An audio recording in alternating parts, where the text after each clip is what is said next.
बहुत बहुत स्वागत है दोस्तों आप सभी का। आज हम देखने वाले हैं क्लास 11। ठीक है। और हिंदी सब्जेक्ट है हमारा, किताब है आपकी अंतराल। इसी के हम क्वेश्चन आंसर करेंगे। जो आपका चैप्टर नंबर 3 है, आवारा मसीहा दिशाहारा। इसके लेखक हैं विष्णु प्रभाकर जी। तो इसी के जितने भी मोस्ट इंपॉर्टेंट जो आपके क्वेश्चन आंसर है, ठीक है, एग्जाम के पॉइंट ऑफ व्यू से जो कि बहुत इंपॉर्टेंट है, तो उनको हम देखने वाले हैं। ठीक है। तो चलिए स्टार्ट करते हैं। वीडियो अच्छी लगे तो अपने दोस्तों को भी ज्यादा से ज्यादा शेयर कीजिएगा। बात करते हैं बच्चों सबसे पहले प्रश्न की।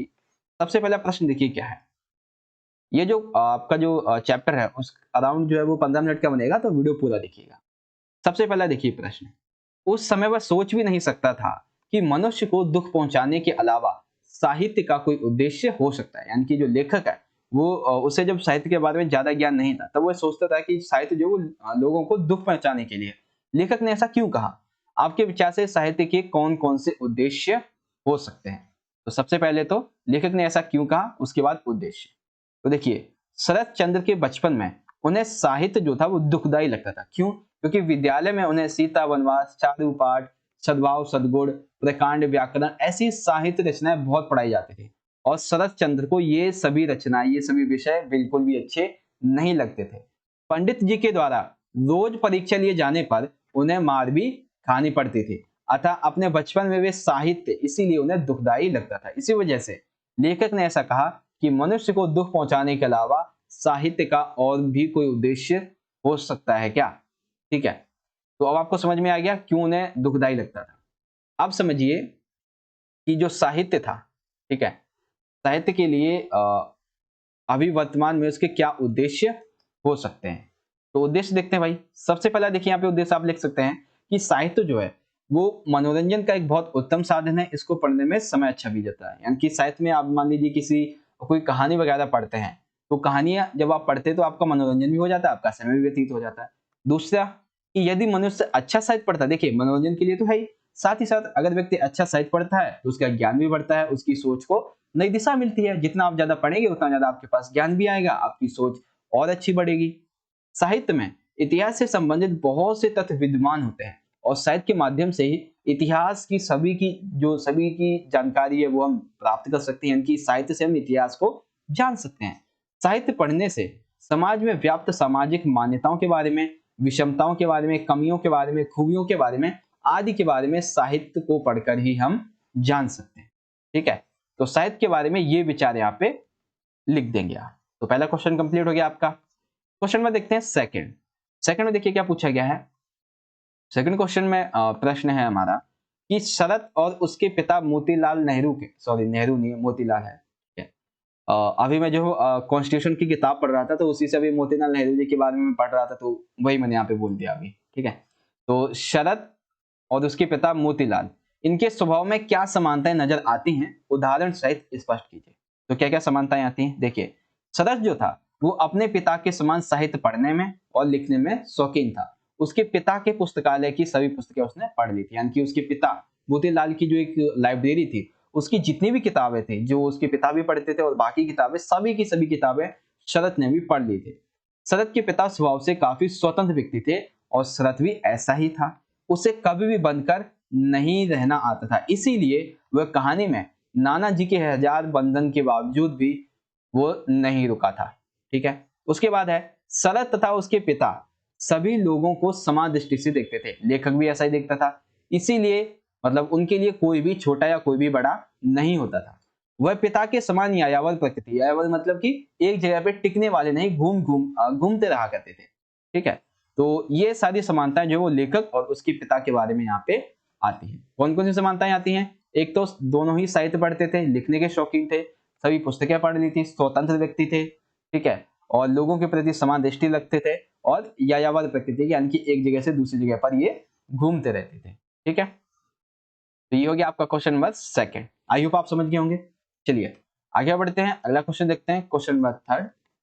थर्ड में देखिए पूछा गया है, जो रुदन जो रुदन के विभिन्न रूपों को पहचानता है वह साधारण बालक नहीं है। बड़ा होकर वह निश्चय ही मन स्थितों को व्यापार में प्रसिद्ध होगा। अघोर बाबू के मित्र की इस टिप्पणी की व्याख्या कीजिए। ये जो टिप्पणी है कि जो रुदन के विभिन्न स्वरूपों को जानता है वो साधारण बालक नहीं है। तो ये आप कैसे समझाएंगे?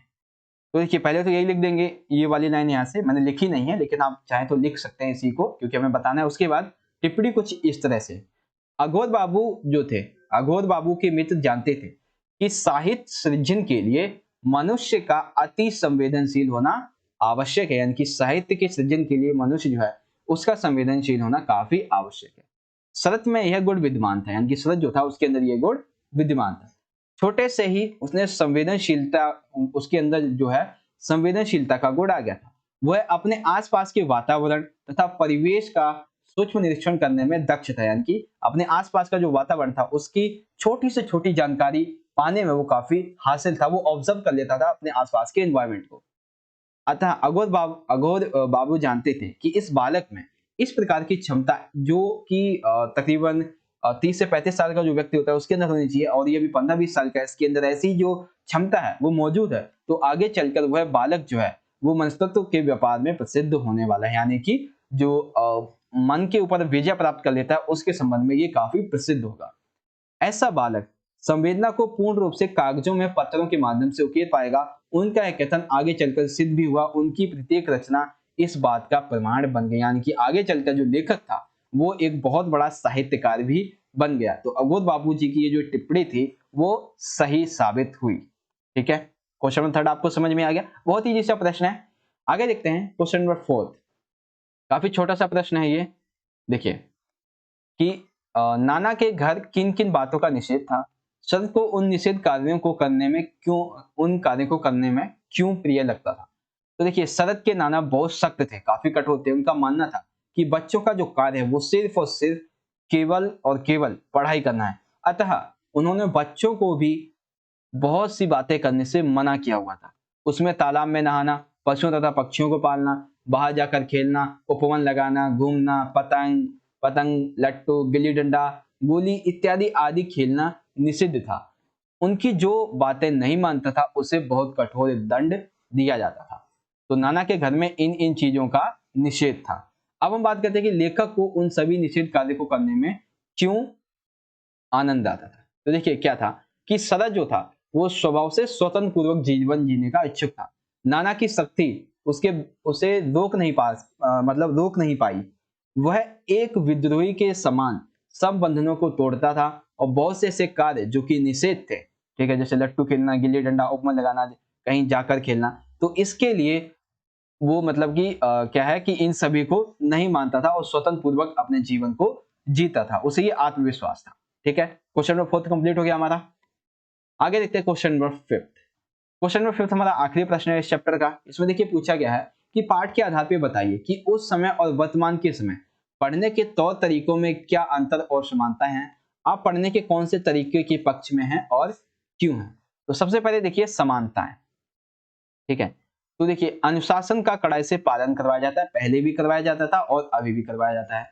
बच्चों को ज्ञान देने के स्थान पर जीविका के साधन उपलब्ध करवाए जाने पर अधिक ध्यान दिया जाता है, यानी कि उस समय की और आज समय की जो पढ़ाई है इसमें काफी डिफरेंस है। किस तरह से है, देखिए यहाँ पे जो है वो आप हेडिंग जो है वो ये लिखेंगे कौन सी कि वर्तमान में, आज के समय में, ठीक है, पढ़ाई के तरीके निम्नलिखित हैं, या फिर कि आज के पढ़ने के तौर तरीके जो पक्ष में रहेंगे वो मेरे ये हैं। ठीक है, ये आज उस समय और आज के समय के बारे में नहीं लिखेंगे, सिर्फ और सिर्फ ये लिखेंगे आज के समय में जो पढ़ाई के तरीके हैं उसके पक्ष में ये सारे पॉइंट्स आप लिख लेंगे। ठीक है, तो आज जो है वो अनुशासन है उसका कड़ाई से पालन करवाया जाता है। बच्चों को ज्ञान देने के स्थान पर जीविका के साधन उपलब्ध करवाने पर अधिक ध्यान दिया जाता है।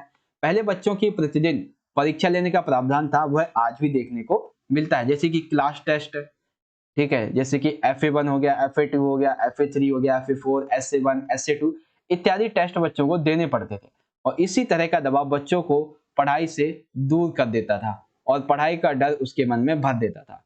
विद्यालय में खेलकूद की जगह पढ़ाई को महत्व दिया जाता था। ठीक है, तो ये क्या है, ये हो गया यहाँ पे पहला पॉइंट। उसके बाद बात करते हैं अगले पॉइंट की।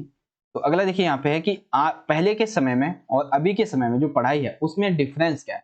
तो डिफरेंस ये है कि पहले बच्चों की प्रतिभा और रुचि पर ध्यान नहीं दिया जाता था और सभी को समान रूप से सभी चीजें पढ़ाई जाती थी। लेकिन आज ऐसा नहीं है। आज प्रतिभा पर और रुचि पर दोनों पर ही ध्यान दिया जाता है। ठीक है, बच्चों की रुचि तथा योग्यता को देखकर उसे आगे बढ़ने की प्रेरणा दी जाती है।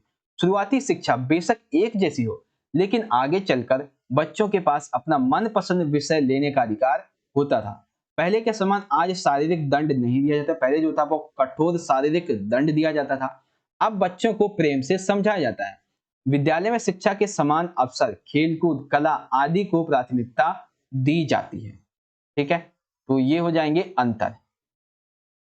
अब देखिए यहाँ पे क्या है, एक चीज यहाँ पे आप ये समझिए कि ये जो पॉइंट लिखा है ना, ये वाला उस समय के और आज समय की जो समानता है, इसी में ही आपका जो पक्ष वाला, पक्ष में या फिर विपक्ष में जो आंसर है वो आपको लिखना है। ठीक है, तो पक्ष में और समानता में ये एक ही यहाँ पे आपको लिखना होगा। समझ गए आप सभी। बात कर लेते हैं सबसे लास्ट की, और ये प्रश्न काफी इंपॉर्टेंट है। ठीक है, कि जो शरद थे, शरद की रचनाओं में उनके जीवन की अनेक घटनाएं और पात्र सजीव हो उठे। तो कहानी के आधार पे आपको समझाना है कौन कौन सी घटनाएं। तो देखते हैं यहाँ पे घटनाएं। देखिए बहुत सारी घटनाएं हैं यहाँ पे, हम लिखेंगे अभी। तो सबसे पहली घटना इस तरह से है कि शरद ने अपने बचपन में बाग से बहुत आम चुराकर खाए थे। यदि कभी पकड़े जाते थे तो मिलने वाली सजा से भागे नहीं, बल्कि किसी वीर के समान, यानी कि जब उन्होंने चोरी की है तो सिंपल सी बात है, जो दंड है उससे तो भोगना ही है। तो उन्होंने अपने पात्र देवदास, श्रीकांत, दत्ताराम और सव्यचासी शरद, इसके जीवन की झलक हमें इससे देखने को मिलती है। शरद स्वभाव से अपरिग्राही, यानी कि उसे जो मिलता था वह दूसरों में बांट देता, वो स्वार्थपूर्ण नहीं था। उसके पिता घर जवाई बनकर रहते थे, अर्थात काशीनाथ का पात्र। काशीनाथ ऐसा ही एक व्यक्ति था जो घर जवाई बनकर रहा करता था। उनकी माता के द्वारा अपने पति को काम न किए जाने पर ठेस पहुंचाना और पिता मोतीलाल का इस बात पर घर से निकल जाना, इसी घटना का वर्णन करते हुए उन्होंने सुभद्रा का हरान बाबू के रूप में व्यक्त किया है। तो यानी कि हमें यह बताना है कि इस कहानी में जो जो पात्र हमें दिए गए हैं, उन पात्रों के अकॉर्डिंग कोई उपन्यास जो वो लिखा गया है क्या, और ये इसी में दिया गया है। शरद की मित्र धीरू थी। ठीक है, शरद की मित्र धीरू थी, वो काफी गहरी मित्र थी। तो धीरू के चरित्र को उन्होंने पारो, देवदास जो है, देवदास अब इसे 12th में पढ़ेंगे, देवदास और पारो की कहानी के बारे में, माधवी, बड़ी दीदी, राजलक्ष्मी और श्रीकांत के रूप में यहाँ पर चित्रित किया है। सुभद्रा में उन्होंने अपनी गरीबी का भयानक और मार्मिक चित्रण करते हुए जो समाज है उसकी ओर एक व्यंग्य किया है।